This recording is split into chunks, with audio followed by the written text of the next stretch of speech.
سيدنا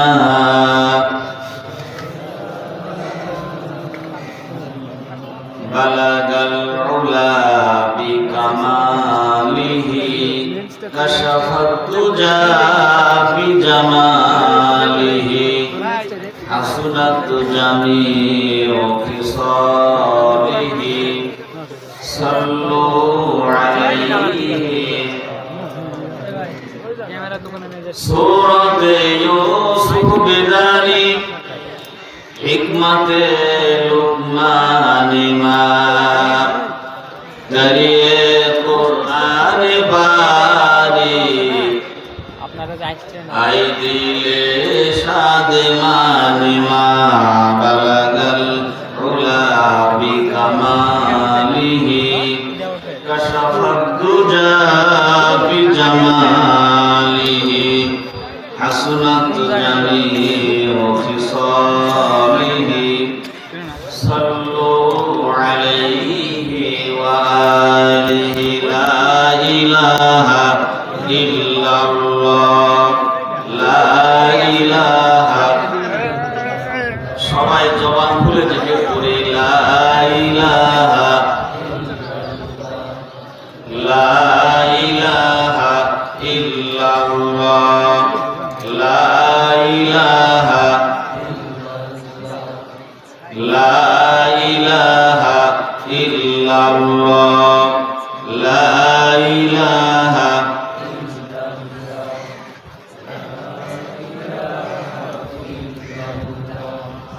লা ইলাহা ইল্লাল্লাহ মুহাম্মাদুর রাসূলুল্লাহ সাল্লাল্লাহু আলাইহি ওয়াসাল্লাম।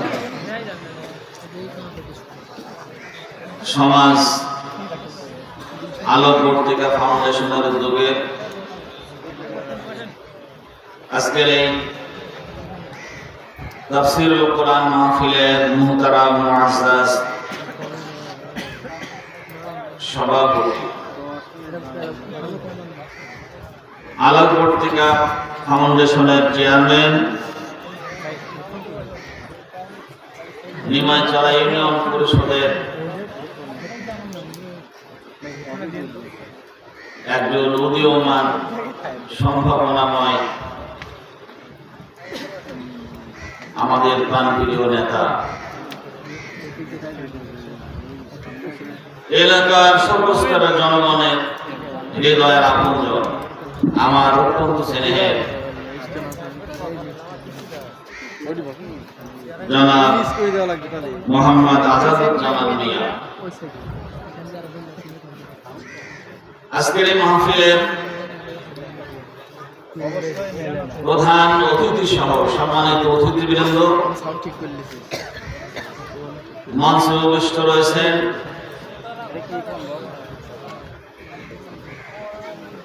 ভাঙ্গুড়া উপজেলার সম্মানিত আমির হযরত মাওলানা মহিউদ্দিন,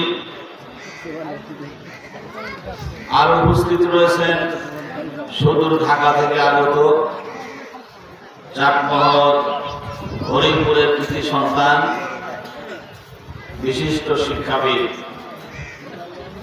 এবং সমাজসেবক, আগামী দিনে চাটমোহর উপজেলাবাসীর অন্যতম কান্ডারি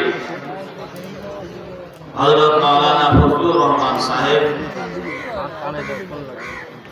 আজকের এই মাহফিলের প্রধান বক্তা, যিনি ইতিমধ্যে আমাদের মাঝে আগমন করেছেন, আর কিছুক্ষণ পরেই তিনি মঞ্চে সমাসীন হবেন ইনশাআল্লাহ। আন্তর্জাতিক খ্যাতি সম্পন্ন মুফাসসির কোরআন, নির্যাতিত নিষ্পেষিত কোরআনে কারিমের একজন খাদেম আল্লামা দেওয়ার হোসেন সাইদ সাহেবের উত্তরসূরি, সুদূর কুষ্টিয়া থেকে আগত হাফেজ মুফতি মাওলানা আমির হামজা সাহেব। আজকের এই মাহফিলের অন্যতম বক্তা সমাজশাহী জামে মসজিদের সম্মানিত খতিব বিশিষ্ট আলেম দ্বীন হাফিজ মাওলানা রুহুল আমিন খন্দকার সাহেব।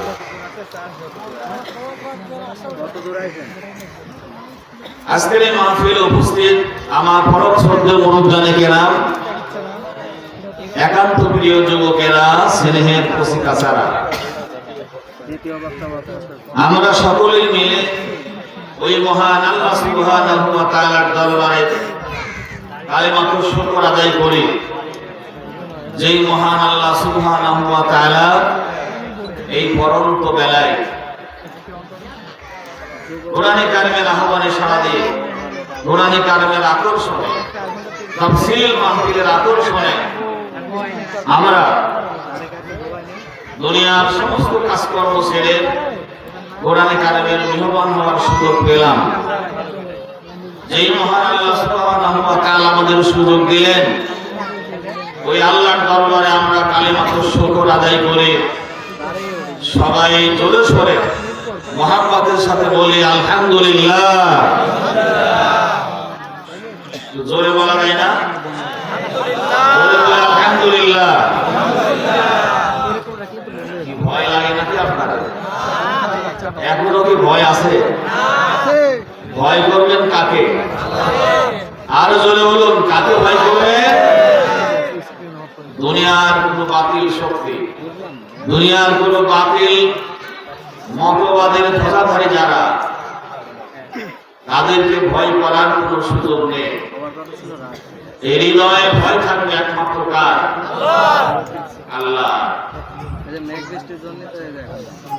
আমাদের স্রষ্টাকে।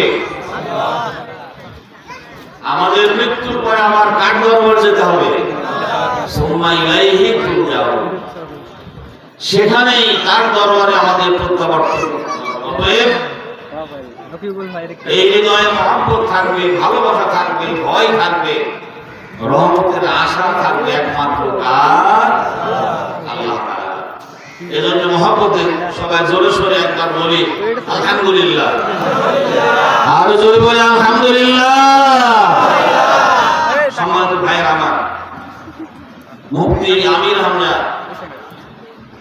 এ যুগের অহংকার, যুবকদের আইকন। আমরা আশা করি তিনি আগামী দিনে জাতীয় সংসদে গিয়ে কোরআনের কথা বলবেন। তিনি কথা বলবেন কোরআনের পক্ষে, ইসলামের পক্ষে, দিন প্রতিষ্ঠার এই আন্দোলনে যিনি অগ্রণী একজন সেনানী হিসাবে ভূমিকা পালন করবেন, তিনি আমাদের মাঝে আগমন করবেন। যেহেতু সময় সালাতুল আসর তার আগে শেষ করতে হবে, এজন্য আমরা অল্প সময় আপনাদের মাঝ থেকে বিদায় নেব ইনশাআল্লাহ। সকলে আমার সঙ্গে পড়ুন, আউযু বিল্লাহি মিনাশ শাইতানির রাজীম। বিসমিল্লাহ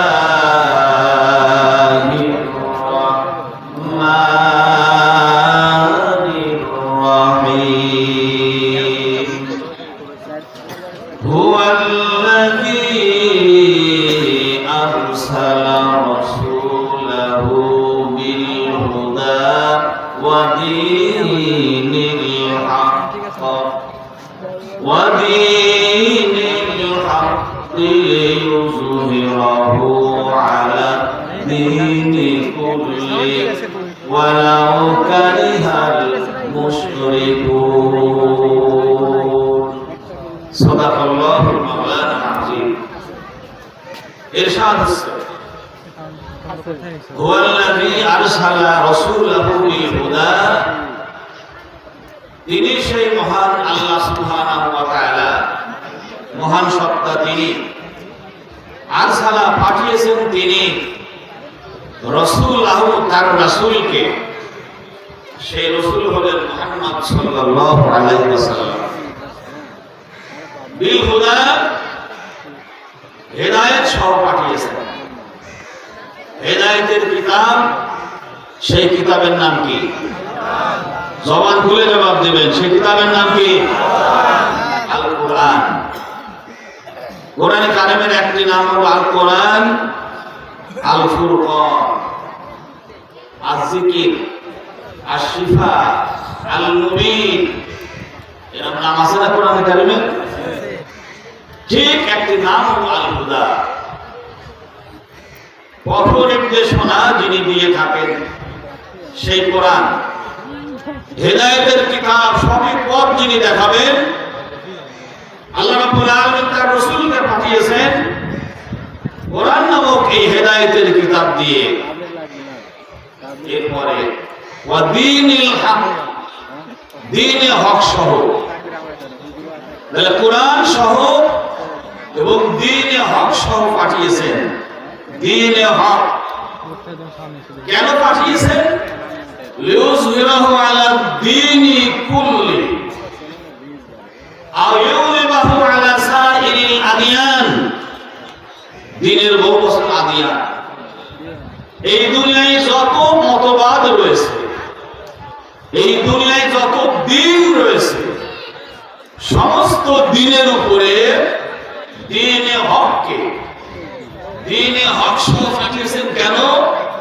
লিউযহিরাহু আলা দ্বীনি কুল্লি, দুনিয়ার সমস্ত দ্বীনের উপরে এই দ্বীনে হককে গালেব করার জন্য, বিজয় করার জন্য, জাহের করার জন্য আল্লাহ তাআলা তার রাসূলকে এই দুনিয়ার বুকে পাঠিয়েছেন। বলুন সুবহানাল্লাহ।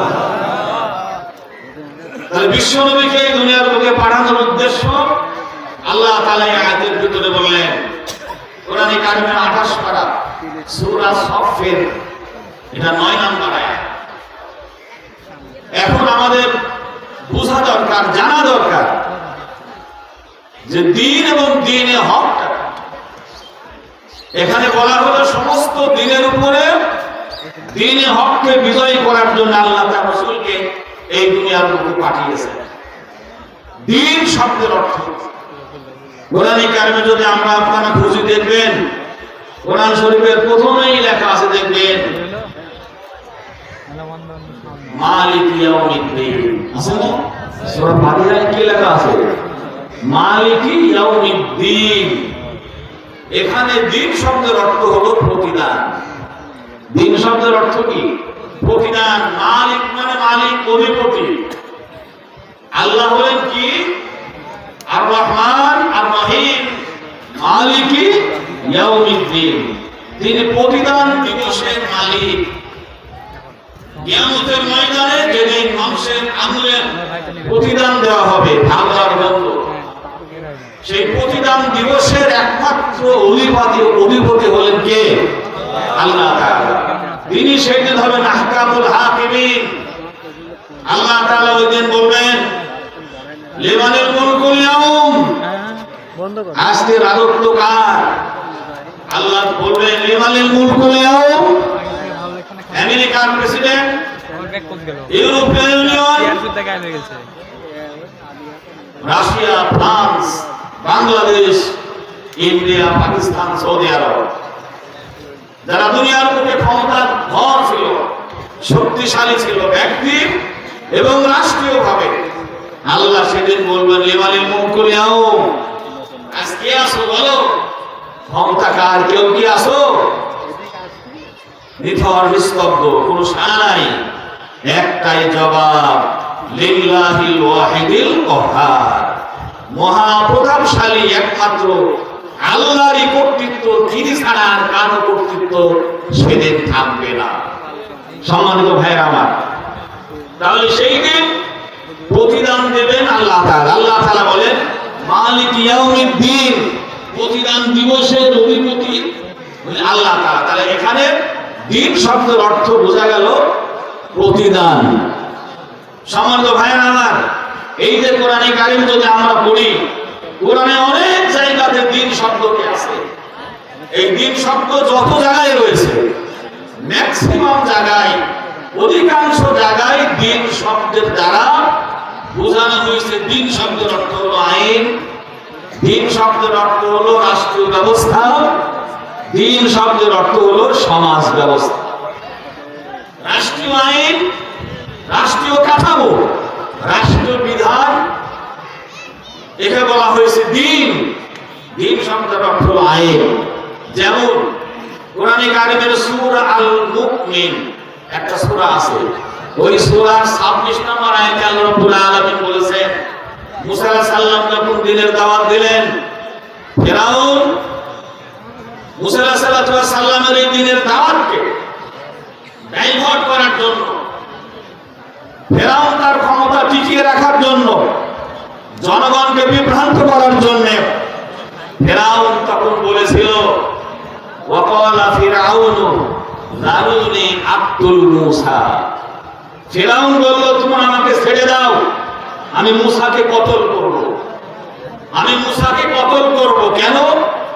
ইন্নী আখাফু, আমার ভয় হচ্ছে, আমার আশঙ্কা হচ্ছে, আইয়ুবাদদিলা দীনাকুম। ফিরাউন বলল যে মূসা, আমার ভয় হচ্ছে মূসা তোমাদের এই রাষ্ট্রের আইনটাকে পাল্টাই দেবে। যে আইন দ্বারা আমরা দেশ চালাই, যে রাষ্ট্র ব্যবস্থা দ্বারা আমরা সমাজ চালাই, আমার মনে হচ্ছে যেন মূসা এই রাষ্ট্রের আইনটাকে পাল্টাই দেবে। আও আইয়ুজহারা ফিল আরদিল ফাসাদ, রাষ্ট্রের আইনকে পাল্টাতে না পারলেও হয়তো মূসা কি করবে, এই সমাজে ফিতনা ফাসাদ বিপর্যয় সৃষ্টি করবে। তার মানে ফিরাউন নিজের ক্ষমতাকে ধরে রাখার জন্য, তার ক্ষমতা চলে যাবে, সে ক্ষমতার স্বাদ উপভোগ করার জন্য জনগণকে বোঝালো যে আমাকে তোমরা রুখসত দাও, আমাকে অনুমতি দাও, মূসাকে আমি কতল করে ফেলি। কতল না করলে মূসা এই সমাজের আইন পাল্টাই দেবে, সমাজের লোকেরা তোমরা বিপদে পড়বে। আমরা কিছুদিন আগে, 2-1 বছর আগে আমরা শুনতাম বাংলাদেশে তখন বলা হতো, অমুকের মেয়ে অমুক দল ক্ষমতায় না থাকলে পরে বাংলাদেশে জঙ্গিবাদ কায়েম হবে। এই কথা বলছে না? বাংলাদেশে অমুক দল ক্ষমতায় না থাকলে এদেশের স্বাধীনতা থাকবে না, এই কথা বলা হয়নি? এদেশ সন্ত্রাস প্রতিষ্ঠিত, ফিতনা সৃষ্টি হবে। ফিরাউন যে ফর্মুলায়, ফিরাউন যেভাবে কথা বলেছিল, আমাদের দেশের তথাকথিত সেই অতীত সরকার, পালিয়ে যাওয়া সরকার জনগণকে একই কথা বলেছিল, জনগণ কাছে ম্যান্ডেট নিয়েছিল যে আমরা এই মোল্লা মুসল্লিদেরকে আমরা ফাঁসি দেব, আয়না ঘরে রাখবো, জেল খাটাবো। কারণ হলো ওরা যদি ক্ষমতায় যায় তাহলে এদেশে জঙ্গিবাদ গায়েব হবে, দেশের স্বাধীনতা মিটিয়ে দেবে।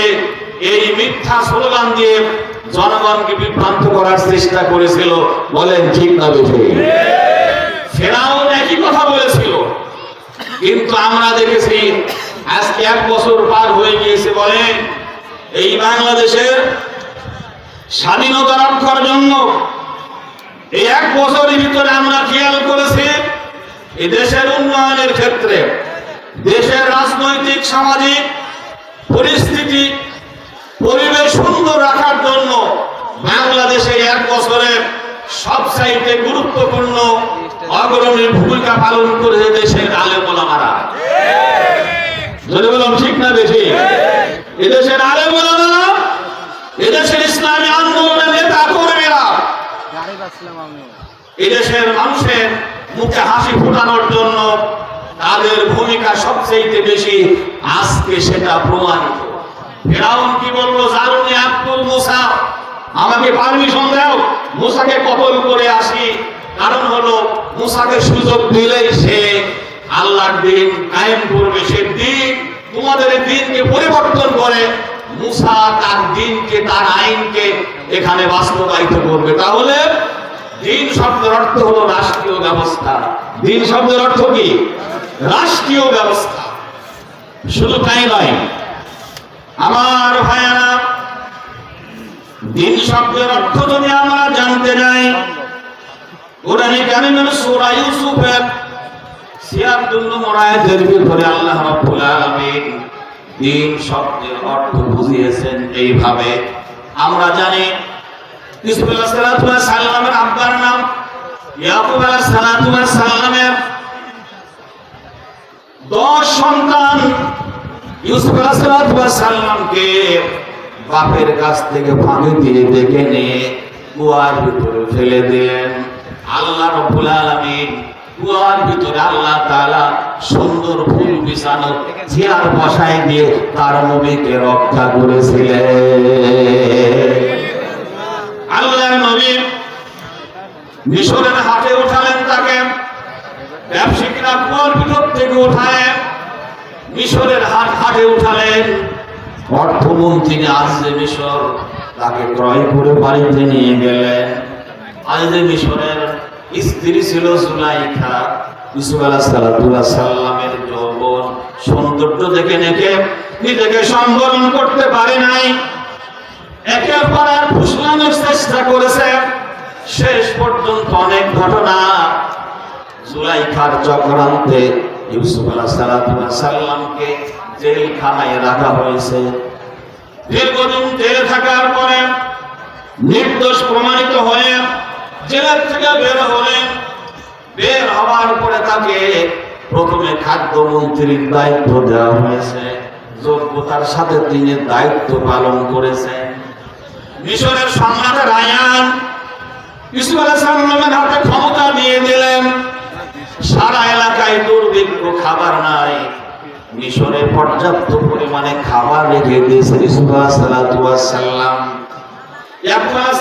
কেনারে বসবাস করেন, খাবার ফুরিয়ে গেল, অর্থ সম্পদ খুবই কম। 10 ভাই গিয়ে বললেন, আব্বা মিশরে একজন দয়ালু শাসক রয়েছে, খাবার মজুদ রয়েছে, আমরা ওখানে গিয়ে খাবার নিয়ে আসি। ইয়াকুব আলাইহিস সালাম পারমিশন দিয়ে দিলেন। 10 ভাই চলে গেলেন। মিশরে প্রবেশ করার সঙ্গে সঙ্গে ইউসুফ আলাইহিস সালাম 10 ভাইকে চিনে ফেললেন, কিন্তু নিজের পরিচয় দিলেন না। রাতের বেলায় চাকতে দিলেন, মেহমানদারি করলেন। সকাল বেলায় বিদায় হবার সময় যেই সম্পদ নিয়ে আসছিলেন, খাবার ভর্তি বস্তাগুলি সেলাই করে দিয়ে ঘোড়ার উপরে দিয়ে দিলেন। আর তাদের দেওয়া অর্থগুলি বস্তার ভিতরে ঢুকায় দিয়ে দিলেন। 10 ভাই চলে গেলেন বাড়িতে। ইউসুফ আলাইহিস সালাম বলে দিলেন, খাবার ফুরিয়ে গেলে যদি তোমরা আবার আসো, ডবল খাবার তোমাদেরকে দেওয়া হবে। তবে শর্ত হলো তোমাদের বাড়িতে তোমাদের ছোট্ট ভাই বনিয়ামিন নামে তোমাদের একজন ছোট্ট ভাই রয়েছে, ওই ভাইকে সাথে করে আনলে পরে আমরা ডবল খাবার দেব। আর ওই ভাইকে নিয়ে না আসলে পরে আমরা তোমাদেরকে মিশরে ঢোকার পারমিশন দেওয়া হবে না। 10 ভাই চলে গেলেন বাড়িতে। খাবার বস্তা খুলে দেখেন অর্থ ফেরত দিয়েছে, খাবারও দিয়ে দিয়েছে। এবার যখন খাবার ফুরিয়ে গেল, 10 ভাই গিয়ে আব্বার কাছে বললেন, আব্বা যান এবার যেতে হবে খাবার আনতে, তবে শর্ত দিয়েছেন ছোট ভাইকে সঙ্গে নিতে হবে। ইয়াকুব আলাইহিস সালাম বললেন, না না, কখনো সম্ভব নয়। ইউসুফকে তোমাদের সঙ্গে আমি দিয়ে, ইউসুফকে আমি হারিয়েছি, তার সঙ্গে আমি অন্ধ হয়ে গেলাম। আমি বনিয়ামিনকে তোমাদের সঙ্গে দিলে আমি মারাই যাব, কোনোভাবেই দেওয়া হবে না। 10 ভাই তার আব্বাকে খুলে বোঝালেন, আব্বা যান কোনো অসুবিধা নাই, যদি আপনি তাকে আমাদের সঙ্গে না পাঠান তাহলে আমাদের না খেয়ে মরতে হবে, খাবার দেবে না। শেষ পর্যন্ত বনিয়ামিনকে দিয়ে দিলেন। এবার 11 ভাই চলে গেলেন মিশরে। ইউসুফ আলাইহিস সালাম 10 ভাইকে, এক ভাইকে এক রুমে, 2 ভাইকে করে 5টি কক্ষে 10 ভাইকে রাখলেন। আর বনিয়ামিনকে নিজের কাছে রেখে দিলেন। সারা রাত গল্প করলেন, পরিচয় নিলেন, আব্বার খবর নিলেন। নিজের পরিচয় দিয়ে বললেন, ভাই গো সকালবেলায় অনেক ঘটনা ঘটবে, তুমি খবরদার চিন্তা করিও না। সকাল হলো, নাস্তা সম্পূর্ণ হওয়ার পরে বস্তার ভিতরে খাবার রেডি করে দিলেন। এক বস্তার ভিতরে যেই বস্তা থাকবে বনিয়ামিনের, সেই বস্তার ভিতরে রাজার একটি পান পাত্র ঢুকাই দিলেন, সেলাই করে দিলেন। 10 ভাইকে 11 ভাইকে বিদায় দিবেন। 11 ভাই যখন রেডি হয়ে রওনা দিবেন, একজন ঘোষণাকারী এসে বলল, আমাদের প্রেসিডেন্টের একটি পান পাত্র হারিয়ে গিয়েছে, তোমরা কেউ নিয়েছো কিনা? 10 ভাই বললেন, প্রশ্নই তো আসে না, নবীর সন্তান, চুরি করা প্রশ্নই আসে না, আমার নবীর ছেলে। নারায়ে তাকবীর, নারায়ে তাকবীর। আজকের মাহফিলের প্রধান উপদেষ্টা, পাবনা 3 আসনের জননন্দিত নেতা, চাকমার ভাঙড়া ফরিদপুরের আগামী দিনের কান্ডারি আল্লামা হযরত মাওলানা অধ্যাপক আলী আসগার সাহেব, জোরে বলে জিন্দাবাদ, আর জোরে বলে জিন্দাবাদ, নারায়ে তাকবীর। আমার ভাইয়েরা, তাহলে বলতেছিলাম, ঘোষণা দিলেন একটি পান পাত্র কেউ নিয়েছে কিনা? 10 ভাই জানে আমরা কেউ নিয়ে নাই, অস্বীকার করলেন। ইউসুফ আলাইহিস সালাম বললেন, যদি কারো বস্তার ভিতরে পান পাত্র পাওয়া যায় তল্লাশি করে, তাহলে এর বিচারটা কি হবে, বিচার ফাইসালা কি হবে? তখনই আমাদের সেই আসেন ভাই, আসেন মঞ্চে আসেন, আরেকবার বলি নারায়ে তাকবীর, নারায়ে তাকবীর। আল্লামা হযরত মাওলানা আলী আসগার সাহেব, জোরে বলে জিন্দাবাদ, আর জোরে বলে জিন্দাবাদ।